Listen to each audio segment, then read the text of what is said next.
স্বামীর অল্প ইনকামে পুরোটা মাস চালাতে যেভাবে আমি মাসের বাজারগুলো করে নিই, মধ্যবিত্তদের অনেক দিক চিন্তা ভাবনা করে তারপর কিন্তু সংসার চালাতে হয়। আর আমরা মধ্যবিত্ত ঘরের বউরা কিন্তু এর সাথে অনেক বেশি পরিচিত। আসসালামু আলাইকুম, কেমন আছেন সবাই? আশা করছি কাছে দূরে দেশ এবং দেশের বাইরে যে যেখান থেকে আমার ভিডিওটি দেখছেন বা দেখবেন সবাই ভালো আছেন। আলহামদুলিল্লাহ, পরিবার নিয়ে আমিও বেশ ভালো আছি। নতুন আরও একটি ডেইলি ব্লগ দেখার জন্য সবাইকে ইশরাস মম চ্যানেলে আরেকবার স্বাগত জানাচ্ছি।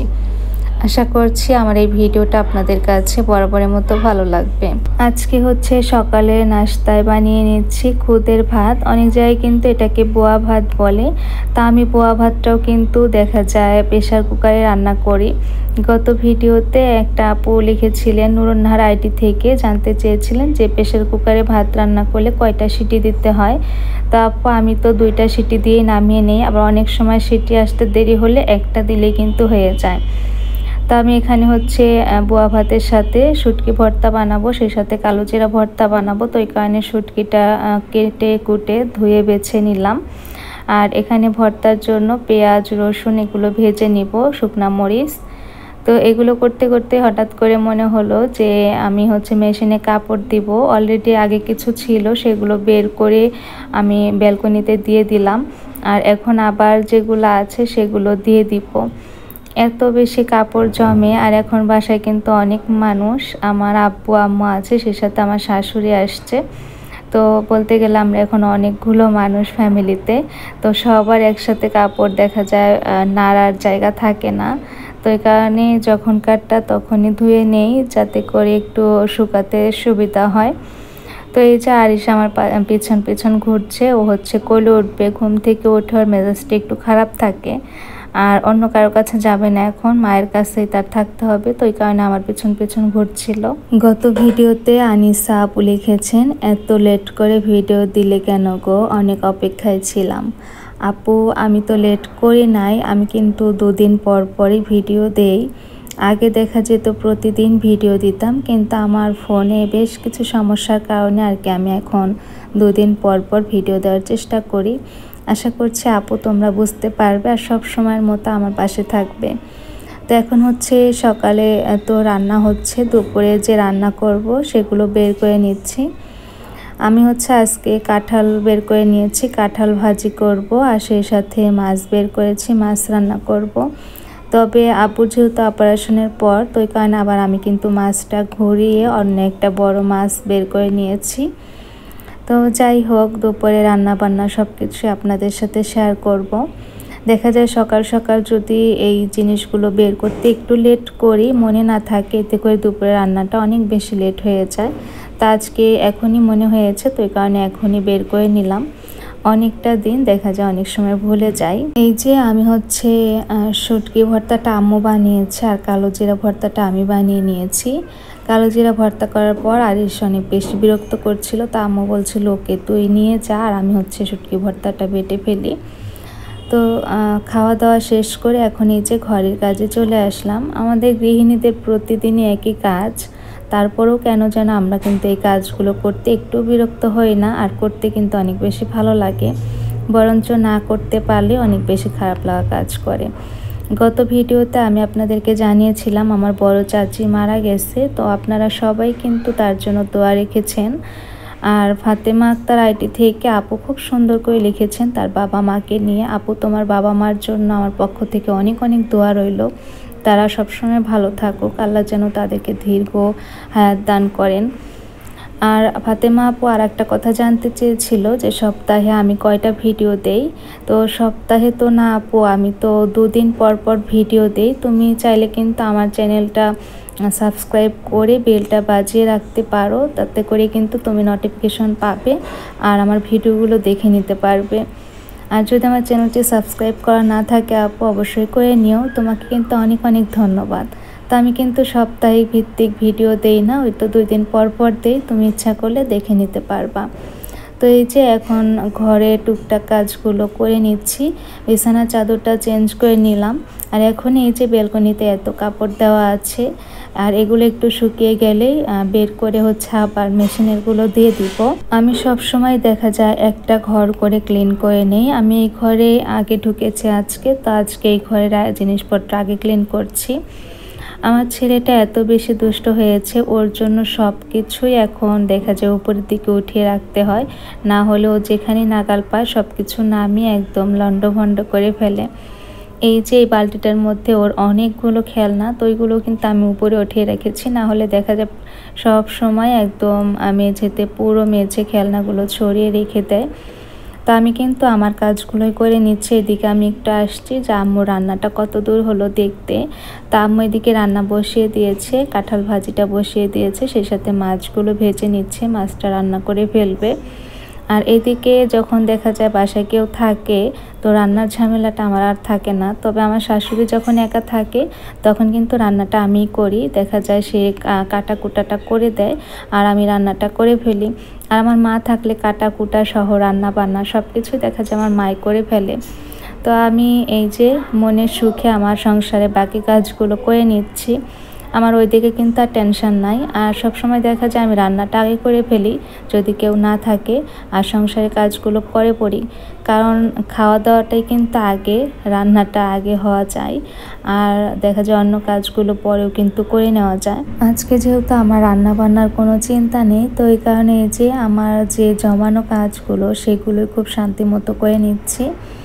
সোফার কাভার, সেই সাথে ম্যাট্রেসের কাভার, এগুলো অনেক দিন হলেই ধুতে চাই, তবে ধুয়েও সময় হয় না।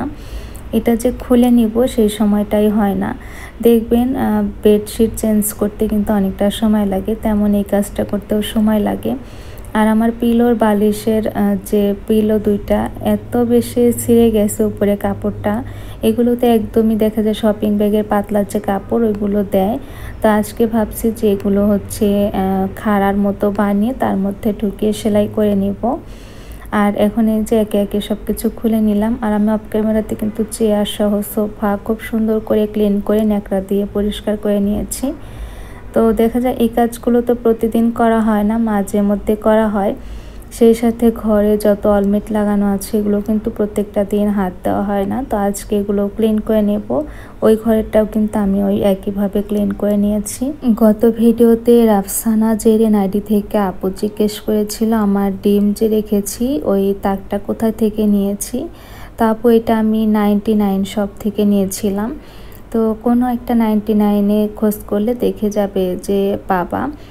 তো যাই হোক, আমি সব কিছু ক্লিন করে নিয়েছি। আর আপনাদের একটা জিনিস দেখাই, দেখেন এখানে আমাদের টিভিটা কিন্তু ক্যাবিনেটের সাথে বেঁধে রাখতে হয়েছে, কারণ আরিশ হচ্ছে টিভিটা ঠেলে বা টান দিয়ে ফেলে দিতে নেয়। তো পরে হচ্ছে অনেক দিন হলো বলছিলাম, সবসময় তো এতটা চেক দিয়ে রাখা যায় না। ওই দিন যখন রাতে ওর বাবার সামনে এই কাজটা করেছে তখন ওর বাবা দেখছে যে আসলেই তো একটু বিপজ্জনক, কখন যে ও ফেলে দিবে তার কোনো ঠিক ঠিকানা নাই। তো এই কারণে আর কি সে রশি দিয়ে দুই পাশে বেঁধে দিয়েছে। তারপর দূর থেকে কিন্তু বোঝা যায় না যে টিভিটা বাঁধা অবস্থায় আছে। তো এইভাবে করে রেখে দিয়েছি। আর এই পাশে এই যে আমি সব কিছুই এখানে ক্লিন করে নিলাম, মিররগুলোও সাথে ক্লিন করে নিলাম, নিয়ে তারপর আমি ওই ঘরে চলে গেছি। তো ওই ঘরে আমি কী কী করেছি সেগুলো আর আজকে আপনাদের সাথে শেয়ার করিনি।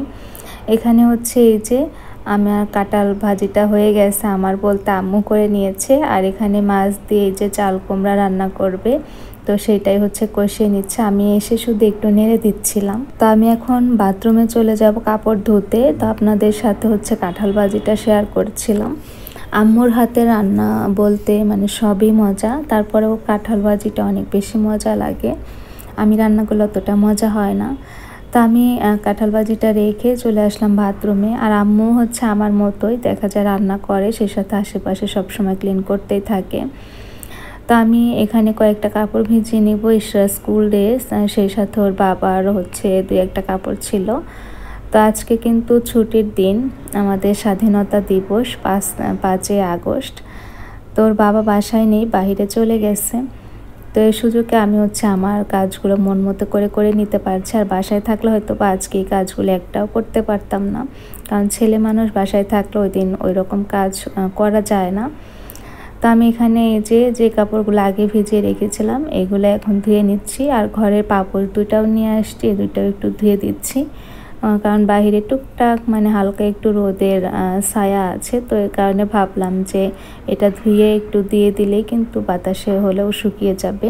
আর ওর বাবার কাপড়গুলো বা ইস্টার কাপড়গুলো আমি এখন ভিজিয়ে এখনও দিয়ে দিলাম, কারণ ওই কাপড়গুলো দেখা যায় ভিজিয়ে রেখে দিলে নষ্ট হওয়ার চান্স থাকে। তো ওই কারণে আর কি যখন ধুবো তখনই ভিজিয়ে সাথে সাথে ধুয়ে ফেলি। এই দেখেন আজকে আমার কি একটা বিপদ হয়েছে। দুপুরে খাওয়া দাওয়া করে নেওয়ার পর শুয়েছিলাম, তো উঠে এসে দেখি টেবিলের নিচ পর্যন্ত এত পানি চলে আসছে। তো ভাবছিলাম যে আরই শিশু করছে কি না, তো পরে দেখি যে না অনেক পানি, মানে এদিক থেকে একদম ফ্রিজের নিচ দিয়ে। পরে দেখলাম যে ফিল্টারের কিটটা শেষ হয়ে গেছে, আর ফিল্টারে পানি দিয়েছি সব পানি পড়ে গেছে আর কি। তো সেগুলো আবার ঘন্টাখানিক সময় নিয়ে মুছে নিলাম। তারপর চলে গেছিলাম বাজার করতে। আমাদের সংসারে কিন্তু কয়েক রকমের বাজার করতে হয়, দেখা যায় মাছের বাজার, কাঁচা বাজার, শুকনা বাজার। তো আজকে যেহেতু ছুটির দিন, তো ছুটির দিনটা কাজে লাগালাম। আমি গিয়ে এখানে শুকনা বাজারটা করে নিয়ে আসছি। তো স্বামীর অল্প ইনকামের মধ্যেই কিন্তু আমাদের পুরোটা মাস চালাতে হয়। আর কিভাবে বাজার করলে পুরোটা মাস চলবে সেটা কিন্তু আমরা গৃহিণীরা খুব ভালো করে জানি। তো এখানে অল্প স্বল্প কিছু বাজার ছিল, তো ওইগুলো বাদ দিয়ে আর কি যে বাজারগুলো আমি করেছি তো এগুলো এখন গুছিয়ে নিব। আমি প্রতিটা মাসেই চেষ্টা করি ওর বাবার স্যালারি হয়ে যাওয়ার পর আর কি মাসের শুকনা বাজারটা, সেই সাথে মাছ, মাংস, মুরগি এগুলো যে বাজার থাকে একটা, তো এই বাজার দুইটা আগে করে নেওয়ার। তারপর যে কাঁচা বাজারটা থাকে সেটা কিন্তু আমরা মাঝে মধ্যে অল্প স্বল্প করে নেই। তা আমি আজকে এই যে শুকনা বাজারটা করে একদম রিফিল করে নিচ্ছি। আর শুকনা বাজার দেখা যায় এক একটা মাসে আমার লিস্টে যা থাকে সেই সবই কিন্তু নেই। এরপর দেখা যায় এখান থেকে অনেক কিছু বেঁচে যায়, আর সেই 2-3 মাসের যে বাঁচা অংশটা সেটা দিয়ে কিন্তু আমার একটা মাস শুকনা বাজার পুরো একটা লাগে না। দেখা যায় সেগুলো দিয়ে আমি চালিয়ে নিতে পারি, হয়তো বা টুকটাক কিছু কিনতে হয়। এতে করে কিন্তু আমার পরবর্তীতে যে মাসে শুকনা বাজারটা করতে হয় না সেই টাকাটা কিন্তু সেভ হয়। আর আমাদের একটা সংসারে দেখা যায় শুকনা বাজারটা কিন্তু অনেক টাকারই লাগে। তো এই যে আমি সব কিছু এখানে ঢুকিয়ে এটা আটকে রেখে দিব। আর 2-1টা জিনিস এর মধ্যে হয় না, এগুলো আবার আলাদা রাখবো। আর এখান থেকে বিদায় নিব। সবাই দোয়া করবেন, ভালো থাকবেন, ইনশাল্লাহ আবার দেখা হবে। আসসালামু আলাইকুম সবাইকে, আল্লাহ হাফেজ।